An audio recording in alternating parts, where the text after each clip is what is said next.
तो चलो स्टार्ट करते हैं मॉलिक्यूलरिटी। मॉलिक्यूलरिटी क्या है, जैसे कि आपको दिख रहा है, it is the sum of number of molecules of reactant involve in a balance chemical reaction.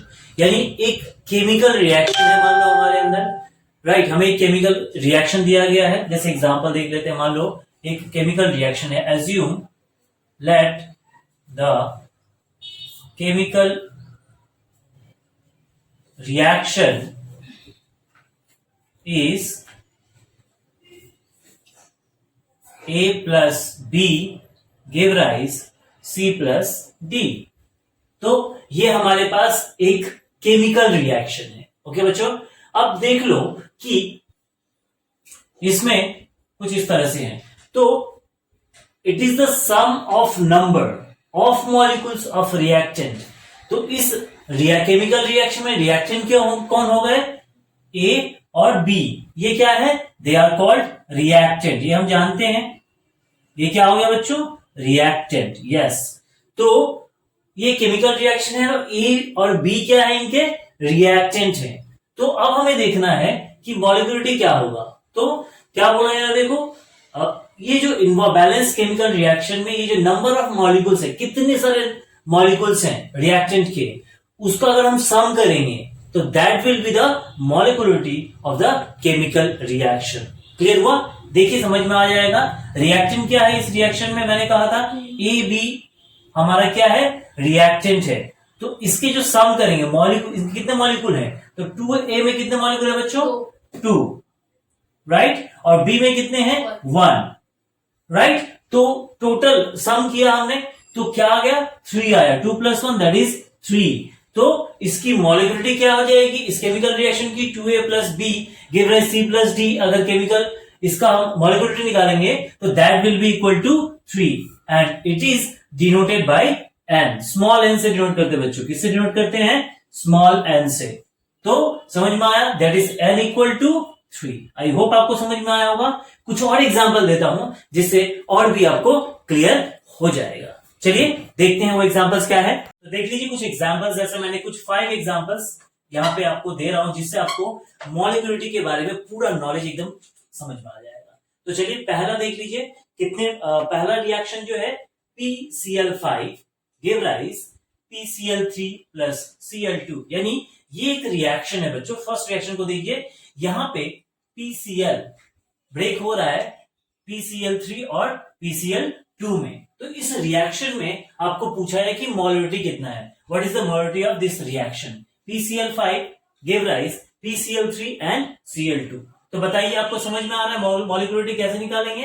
तो देखिए रिएक्टेंट को हमें देखना है, प्रोडक्ट को हमें नहीं देखना है। ये है प्रोडक्ट, इसको हमें नहीं देखना है। तो रिएक्टेंट में देखिए क्या बोल रहे हैं कि कितने नंबर ऑफ मॉलिक्यूल्स हैं, कितने नंबर ऑफ मॉलिक्यूल्स पार्टिसिपेट कर रहे हैं। तो PCl एक ही मॉलिक्यूल है बच्चों, right, that is n। n equal to क्या हो जाएगा, n से हम क्या डिनोट करते हैं, मॉलिक्यूलरिटी को। बार बार मैं बोल रहा हूं बच्चों, फिर से मैं लिख दे रहा हूं, molecularity is denoted by small n। तो इस रिएक्शन का मॉलिक्यूलरिटी कितना होगा, क्योंकि एक ही मॉलिक्यूल पार्टिसिपेट कर रहा है तो मॉलिक्यूलरिटी हो जाएगी 1। दैट इज ये क्या कहलाएगा, PCl5 इज यूनिमॉलिक्यूलर, इसका नाम दिया गया। अगर एक ही है मॉलिक्यूलरिटी, अगर आप क्या कहेंगे, क्या समझ में आया कि PCl में कितने हो गए, मॉलिक्यूलरिटी 1 आए। तो जब मॉलिक्यूलरिटी 1 आता है किसी भी इक्वेशन का या रिएक्शन का, तो उसे हमें यूनिमॉलिक्यूलर कहते हैं। समझ में आ गया। चलिए इसी तरह से दूसरे का बताइए, आप बता सकते हैं दूसरे का कितना होगा, यस 2, सही बताया आपने। तो यहाँ पे देखिए रिएक्टेंट की बात कर रहे हैं, तो HI के मॉलिक्यूल्स कितने बच्चों, 2 मॉलिक्यूल्स पार्टिसिपेट कर रहे हैं, तब जाके 2HI ब्रेक हो रहा है H2 एंड I2 में। तो इसकी मॉलिक्यूलरिटी अगर हम क्या बात करते हैं तो n इक्वल टू कितना है, ओनली 2। तो मॉलिक्यूलरिटी क्या हो गई, 2। तो इसे हम क्या कहेंगे, बाई मॉलिक्यूलर रिएक्शन भी हम इसको कह सकते हैं। आई होप आपको समझ में आ रहा होगा। चलिए नेक्स्ट बढ़ते हैं क्वेश्चन नंबर 3 की तरफ। जो रिएक्शन दिया गया है 2SO2 एंड O2, इसको ध्यान से देखिएगा क्योंकि इसमें 2 रिएक्टेंट पार्टिसिपेट कर रहे हैं। कितने रिएक्टेंट पार्टिसिपेट कर रहे हैं, 2 रिएक्शन। हमने 1 और 2 में सिर्फ एक ही रिएक्टेंट के बारे में बात किया था, राइट। तो चलिए रिएक्टेंट 3 में हम देखते हैं कि कितने मॉलिक्यूल्स पार्टिसिपेट कर रहे हैं इस रिएक्शन में। तो देखिए यहाँ पे आपको 2 दिखाई देंगे और यहाँ पे 1, that is n equal to 2 plus 1, right. Total कितना हो गया 3, दैट इज मॉलिक्यूलिटी कितनी आ गई बच्चों 3 आ गई। इस रिएक्शन का मॉलिक्यूलिटी कितना आ गया 3 आ गया। बहुत ही आसान है, तो इसे हम कहेंगे ट्राई मॉलिक्यूलर। क्या कहेंगे बच्चों ट्राई मॉलिक्यूलर। ठीक है, समझ में आ गया। इसी तरह से इसका बताओ कितने होंगे। यहाँ पे 2 पार्टिसिपेट कर रहे हैं, 2 मॉलिक्यूल्स, एक NO का 1 मॉलिक्यूल्स और O3 का 1 मॉलिक्यूल्स, यानी 1 प्लस 1 2। तो यहाँ पे क्या हो जाएगा n equal to 1 plus 1 that is 2। तो मॉलिक्यूलिटी कितनी हो गई 2, यानी 2 हो गई तो हम क्या कहेंगे बाय मॉलिक्यूलर। समझ में आ गया, बहुत आसान है। चलिए तीसरा का बताइए, या लास्ट वाला, इससे आप समझिए। तो 2 FeCl यानी FeCl के 2 मॉलिक्यूल्स और SnCl के 1 मॉलिक्यूल्स पार्टिसिपेट कर रहे हैं, यानी 2 प्लस 1 गिव राइज 3। तो ये रिएक्शन कैसा हो गया बच्चों, इस रिएक्शन की मॉलिक्यूलिटी कितनी हो गई 3 हो गई, यानी हम इसे क्या कहें, इस रिएक्शन को क्या कहेंगे ट्राई मॉलिक्यूलर रिएक्शन। तो ये था हमारा मॉलिक्यूलिटी के ऊपर बेस, आपको समझ में आया होगा, राइट। तो हमने क्या किया, हमारा ये रिएक्शन है, इसको आप समझ लीजिए। और रिएक्शन जो होते हैं कई तरह के होते हैं, जैसे मैंने अभी बताया कि अगर मॉलिक्यूलिटी आप 1 निकालते हैं तो वो यूनिमॉलिक्यूलर होगा, राइट। अगर आपकी मॉलिक्यूलिटी किसी भी इक्वेशन की मॉलिक्यूलिटी 2 होती है तो वो बायमॉलिक्यूलर कहलाएगा, और 2 से ज्यादा यानी 3 होते हैं तो हम क्या कहते हैं ट्राई मॉलिक्यूलरिटी कहते हैं। चलिए, तो मॉलिक्यूलरिटी जो हमने पढ़ा इसको आपको समझ में आ गया होगा, लेकिन कुछ इंपॉर्टेंट बातें हैं जिसे हमें मॉलिक्यूलरिटी के बारे में जानना बहुत ही जरूरी है। जैसे कि आपको दिख रहा है बोर्ड पे कुछ 3 टॉपिक है, 3 इंपॉर्टेंट बात है जो आपके दिमाग में रहना चाहिए बच्चों।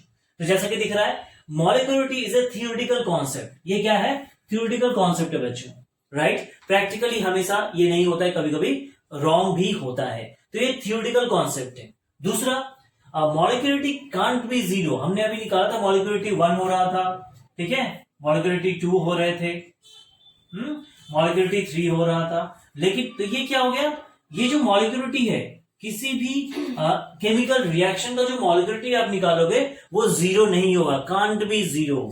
दूसरा, नेगेटिव नहीं हो सकता है।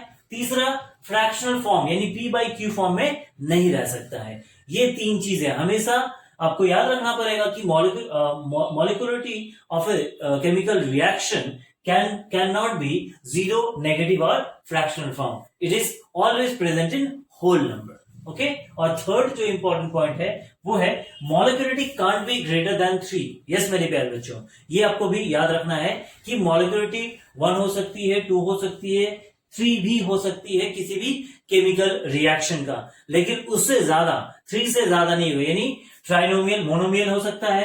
1 होगा तो हमने कहा था अगर 1 है तो किसी भी केमिकल रिएक्शन का मॉलिक्यूलरिटी अगर 1 है तो क्या कहा था, हमने भी पढ़ा था, क्या था 1 जो था बाय कहां से, यूनिमॉलिक्यूलर। यस, एक अगर रहेगा तो हम क्या बोलेंगे यूनी मॉलिक्यूलर रिएक्शन। 2 रहेगा, मॉलिक्यूलरिटी अगर 2 रहेगी तो हम कहेंगे बाय, क्या कहेंगे बच्चों बाय मॉलिक्यूलरिटी कहेंगे, बाय मॉलिक्यूलरिटी, राइट। और अगर 3 रहेगा n मतलब मॉलिक्यूलरिटी अगर 3 हो गया तो that is called try molecularity. लेकिन 1 हो सकता है, 2 हो सकता है, लेकिन 3 से ज्यादा नहीं हो सकता है। समझ में आया। अब पूछोगे, आपका जनरली सवाल है कि क्यों सर, तो here it is because 3 molecules में नॉट म्यूचुअली कोलाइड्स, वो आपस में मोर देन मतलब 3 से ज्यादा कोलाइड नहीं कर सकते म्यूचुअली एक दूसरे के साथ। तो वहां पे क्या होता है, मॉलिक्यूलरिटी 3 से ज्यादा नहीं हो सकती है। तो ये था हमारा मॉलिक्यूलरिटी के ऊपर टॉपिक। आई होप आपको ये समझ में आया होगा। चलिए हम दूसरे टॉपिक की तरफ बढ़ते हैं।